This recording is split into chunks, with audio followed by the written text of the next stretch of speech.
No group in America has been helped more by government than American Indians. And yet no group has done worse. Indians have the highest poverty rate and lowest life expectancy of any group in America. That's what I said in my Freeloaders show, that Indians are poor because of government help. In response, some viewers called me a racist, an idiot, a bigot, and a bunch of other things I can't even say on TV. Some complaints came from Indians, like Jeffrey, who wrote, "Hey, Zippy, grow up. I take great offense on your remarks about what you said about my ancestors. You state Native Americans have received more help from government than any other group. Are you serious?" Well, yeah, I am serious, and they have. Terry Anderson of PERC, the Property and Environmental Research Center, has been researching that, and it is true, right? Yes, John. The amount of money that flows into the reservations is phenomenal. If you take health care alone, average spending per capita in the U.S. is a little over $2,000. Average spending on American Indians is $7,000, comparable to Japan. And that's a lot of money. They still don't get good health care, but a lot is spent. All right, and health care is just part of it. And then a related criticism, Chief Allen of the Coeur d'Alene tribe of Idaho made the point that the help that the tribes receive isn't some gratuitous benefit. It's a requirement under terms of treaties. But I know that. It's part of the treaty. That doesn't make it right, though, and it makes Indians dependent and therefore poor.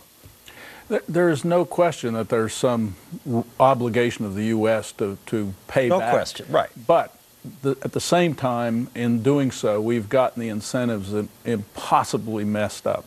And there are no data I know of that don't show that Indians who are on their own, who have ability to pull themselves up by their bootstraps, who have control of their resources, do better than those who don't. And the trusteeship by the federal government is one of the most burdensome stones that the Indians carry. Okay, so Elizabeth Homer was in my special. She was once the Interior Department's director of American Indian Trust. And you're mad about what I said. You say I'm ignorant. Yeah, I did say that. I did say that you were ignorant. And I think that... How? Because you don't know what you're talking about when it comes to this subject matter. Educate me. And that's one of the things that I was also torqued about, is that the interview was almost an hour, and there were about 5 seconds. And during the interview, we mostly talked about why the conditions are like they are. And I just want to say it's not for the reasons that you suggest. It's because of the lack of infrastructure in Indian country. Roads, bridges, internet services, all of the technology that's not available in our communities is impeding economic development. And I think that that is the most important factor in why so many tribal, and not all, but so many tribal communities are behind when it comes to socio and economic conditions. Terry Anderson, if they don't have infrastructure.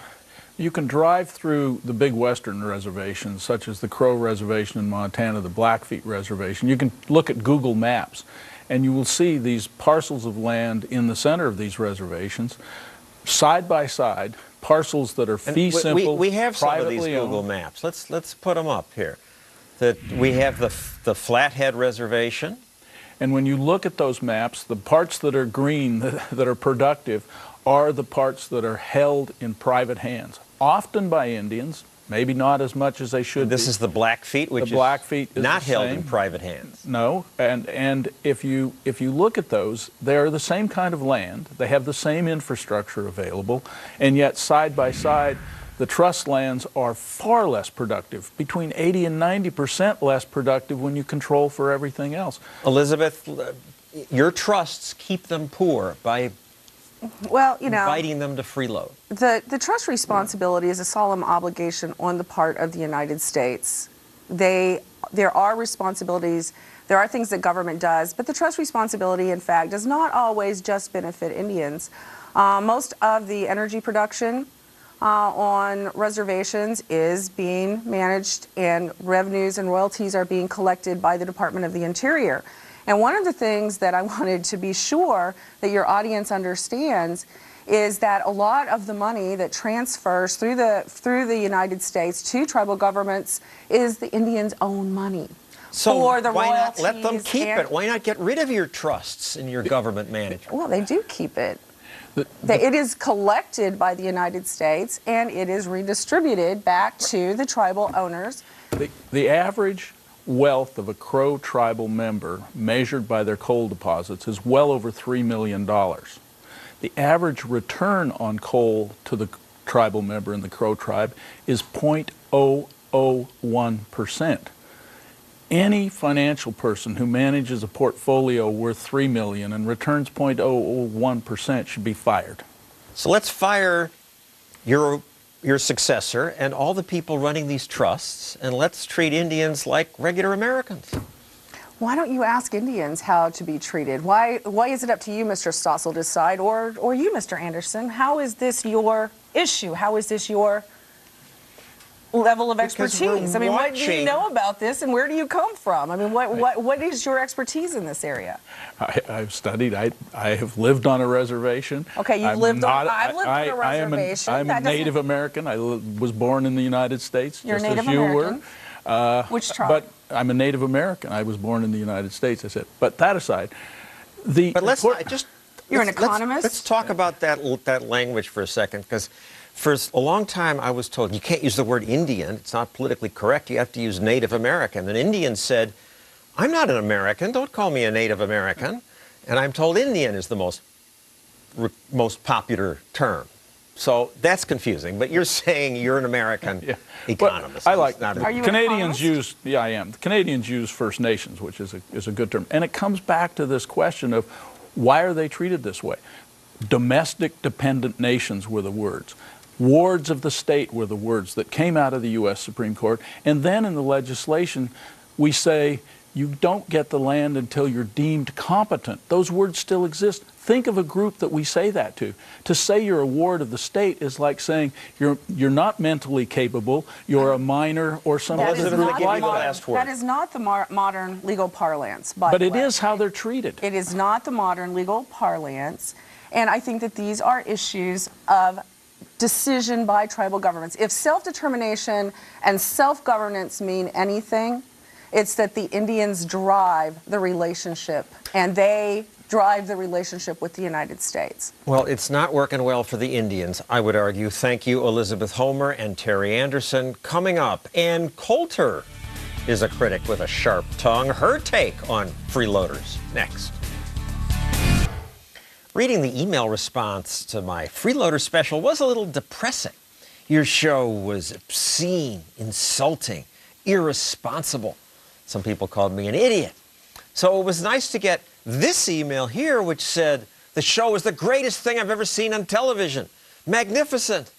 That email came from Ann Coulter, so of course I immediately invited her to come on the show to defend me. So please, defend me. That show, you just hit it all. I mean, you've seen segments, or I've seen segments of it before, the bums on the street there was at a very popular bar in New York, Shelby's, a few years ago.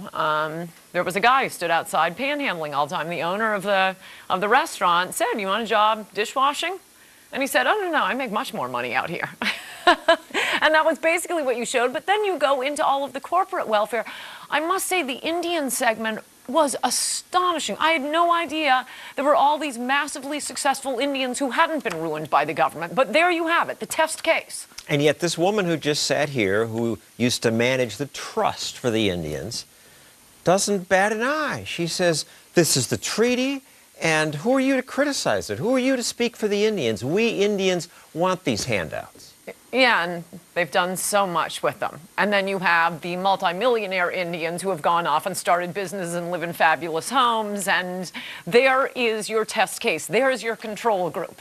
I would think so, and yet the mail suggests they are unmoved. Is there something about once you're getting a check, once you're involved in the handout system, nothing must change? You can never take things away from people. I mean, look at what's going on with Social Security, Medicare, Medicaid. Even though it's a disastrous system, most people probably alive today will never see a penny of their Social Security.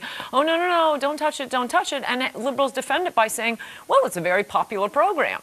Well, yeah, if you go to the guy who just won the lottery, he probably thinks the lottery's a fine idea, too. I just don't get how the Indians can still say it's a fine idea when When they see their successful compatriots. some people criticize me because I did dress up as a panhandler. I loved it was that. TV gimmick.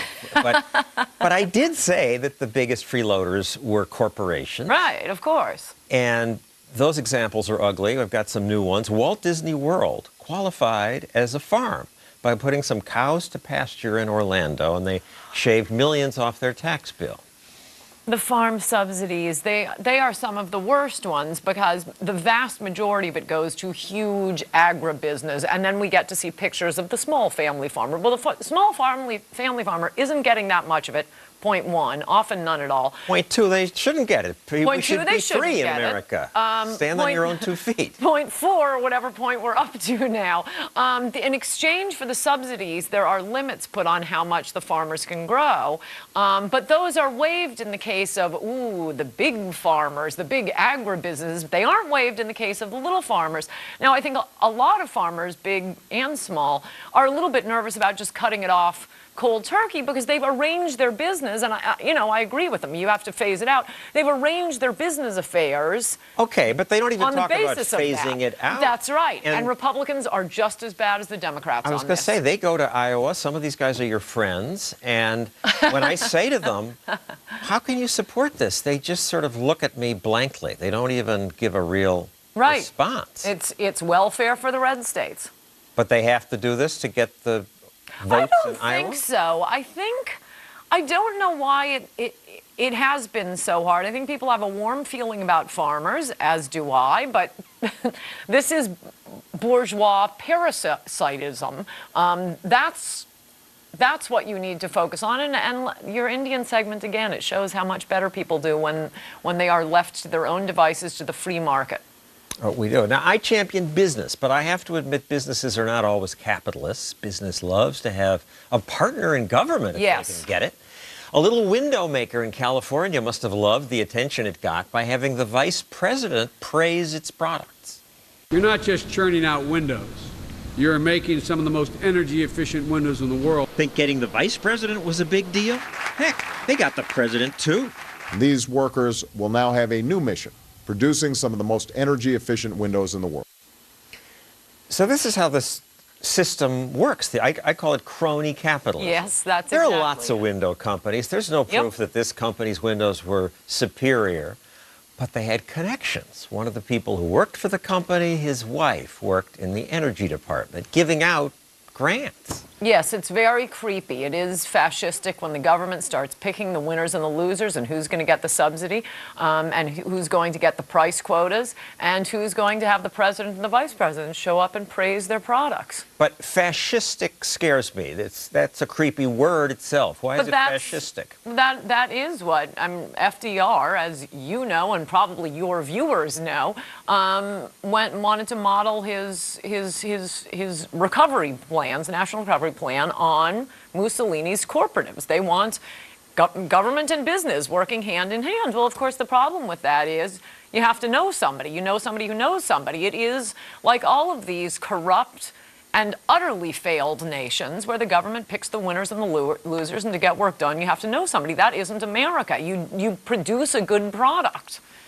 Well, less so if you can make more money more easily by knowing somebody or just using Just like all the green products now. All this nonsense with the solar panels and windmills. Yeah, and it's not working, but the government will pay you to do it. And if the government is going to set up those incentives, I mean, you actually will get perfectly honorable people saying, okay, well, I can make money doing this. Here's another honorable person. Michael Dell likes to hunt. He's a billionaire. He puts out feed for deer, and that qualifies as a well-managed deer herd. He got $71.4 million. His taxes reduced to $290,000, the value of the land. Wait, does Michael Dell just happen to have the same name as the name of the man who puts out Dell computers? No, it's the same guy. And Thank he's you. a deer farmer? Well, he is now. Thank you, Ann Coulter. When we return, the biggest freeloaders.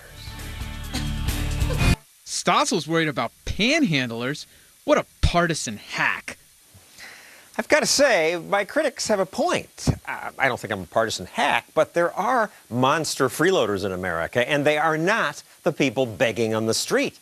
In fact, freeloading by panhandlers isn't just small change, it's voluntary. They may be phonies, but there's something honest even in their lies because their freeloading's direct. It's a transaction between the beggar and whoever gives the money, or doesn't. You can always say no. You have a choice. It's much worse when the freeloading is done through government because then most of us don't have a choice. Politicians make deals that force all of us to pay. Lots of my hate mail claim that I picked on poor people, Indians and beggars instead of rich people and corporations. But those viewers must not have watched the whole show. I did say that America's biggest freeloaders are not poor people. The biggest are corporations and rich people like me. I freeloaded when I built this beach house, and then, when this happened, collected federal flood insurance. There shouldn't be federal programs that compensate rich people who build on the edges of oceans. It's crazy. Federal guarantees should end. So should all farm subsidies. Give me a break. Rich people outside this studio get farm subsidies. There are no farms here, but some of the people once had some connection to farmland, so the law allows them to freeload. Bon Jovi and Bruce Springsteen get tax breaks because they own land that qualifies as farmland. Their neighbors don't like that. It's unfair that I have to pay for an acre and a half $6,000, and then they're paying for hundreds of acres for $200. It is unfair. And most unfair is that now government is so big and generous with your money. It's killing the innovation that makes America great. If you run a company, you can say to yourself, how am I going to make money? I could invest in researching a new product, or I can hire lobbyists to manipulate Congress and get money from government.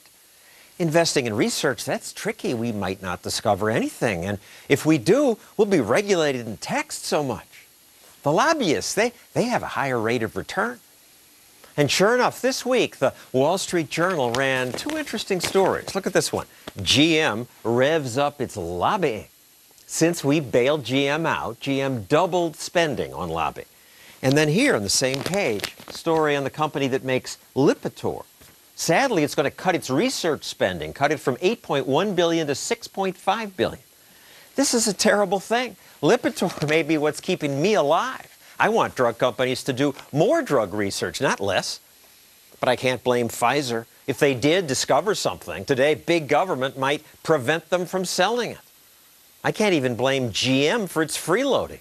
When government's very big and investing lots of your money on politically favored industries, then it's prudent for companies to invest in lobbying. I blame big government. $3.8 trillion in spending rewards freeloading. Let's cut government in half, and then let's cut it again. Then there'd be much less freeloading and much more prosperity. That's our show tonight. I'm John Stossel.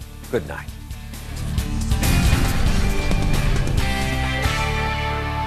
It's a big week for the I-Man. Watch Connell McShane's premiere as the Cowboys' new sidekick as they sit down with big-ticket names. Plus, get all your pre-market buzz next week on Imus in the Morning. America is facing some tough challenges right now. Two of the most important are energy security and economic growth.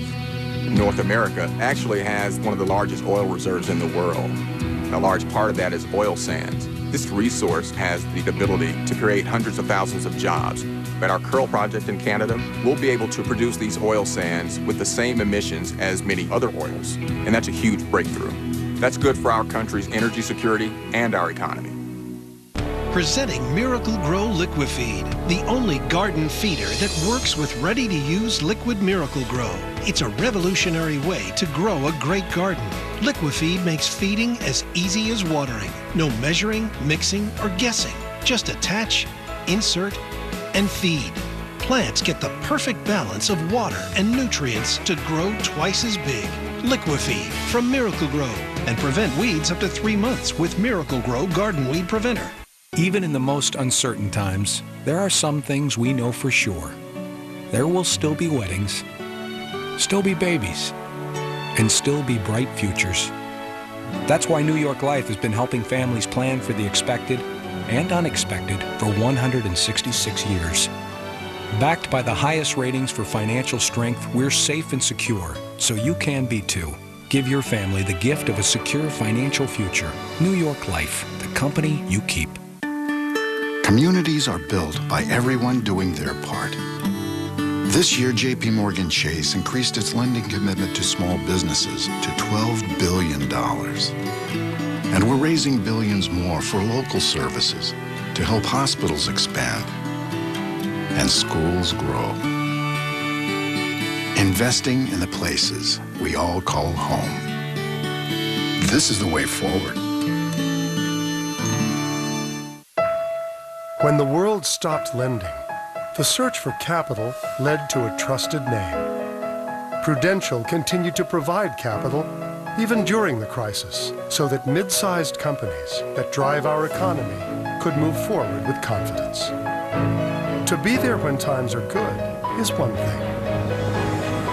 But to be there when times are tough is a different story. Ours. The march towards liberty starts now. This is Freedom Watch.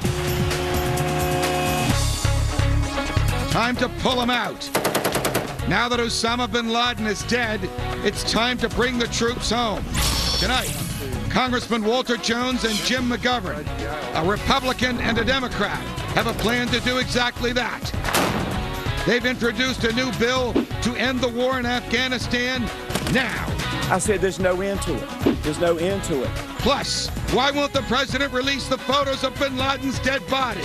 And why are the facts surrounding his assassination changing by the minute? I know of no information that was obtained by, quote, enhanced interrogation. Information on the courier was obtained by waterboarding. Democratic pollster Doug Schoen is here on that. Then, a U.S. Border Patrol agent